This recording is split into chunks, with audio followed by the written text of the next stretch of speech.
அதிமுகவுடனான கூட்டணியை உறுதி செய்வதற்காக பாஜகவின் தேசிய தலைவர் அமித்ஷா நாளை சென்னை வர இருப்பதாக தகவல் வெளியாகியிருக்கிறது. இது தொடர்பான கூடுதல் தகவல்களை நம்முடைய உள்ளீட்டு பிரிவு இணையாசிரியர் தியாகச்சம்மலிடம் கேட்கலாம். தியாகச்சம்மல், நாளை அதிமுகவுடனான கூட்டணி உறுதி செய்யப்படுமா?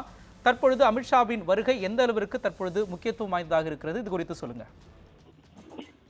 இன்றைக்கு மும்பையில் பாரதிய ஜனதா கட்சி சிவசேனா இடையேயான கூட்டணி பேச்சுவார்த்தையை முடித்திருக்கக்கூடிய பாரதிய ஜனதா கட்சியுடைய தேசிய தலைவர் அமித்ஷா நாளை காலை 10:45க்கு சிறப்பு விமானம் மூலமாக தமிழகம் வருகிறார், சென்னை வருகிறார்.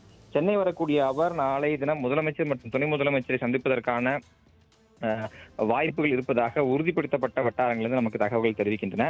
நாளைய தினத்தை பொறுத்தவரை அதிமுக, பாஜக ஆகிய இரு கட்சிகளினுடைய கூட்டணி தொகுதி நிலவரங்கள் உள்ளிட்டவை மட்டும்தான் இறுதி செய்யப்பட இருப்பதாகவும், அதற்கு பிறகு ஆன பேச்சுவார்த்தைகளில் பியூஷ் கோயல் உள்ளிட்ட தலைவர்கள் நடத்தி பிற கட்சிகள் எந்தெந்த கட்சிகள் அந்த கூட்டணி இணைவதற்கான வாய்ப்புகள் இருக்கின்றன என்பது குறித்த அறிவிப்புகள் வெளியாகும் என்றும் நமக்கு உறுதியான தகவல்கள் கிடைத்திருக்கின்றன. மோகன்ராஜ், அமித்ஷாவினுடைய வருகை என்பது திடீரென திட்டமிடப்பட்ட ஒன்றாகவே இருக்கிறது. ஏனெனில் ஏற்கனவே தமிழக பாரதிய ஜனதா கட்சியினுடைய மேலிட பொறுப்பாளராக இருக்கக்கூடிய பியூஷ் கோயல் நாளைய தினம் தமிழகம் வருவதாக ஏற்கனவே திட்டமிடப்பட்டிருந்தது.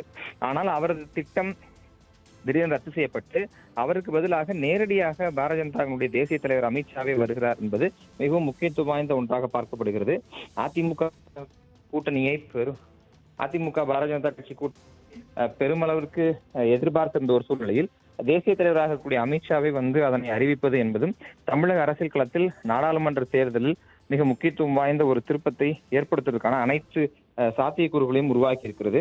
நாளைய தினம் மீண்டும் 3 மணிக்கு அவர் டெல்லி திரும்ப இருக்கிறார். இந்த இடைப்பட்ட 3 மணி நேரங்களில் தான் இந்த முக்கிய அறிவிப்புகள் வெளியாவதற்கான அனைத்து வாய்ப்புகளும் இருக்கின்றன. மோகன்ராஜ்.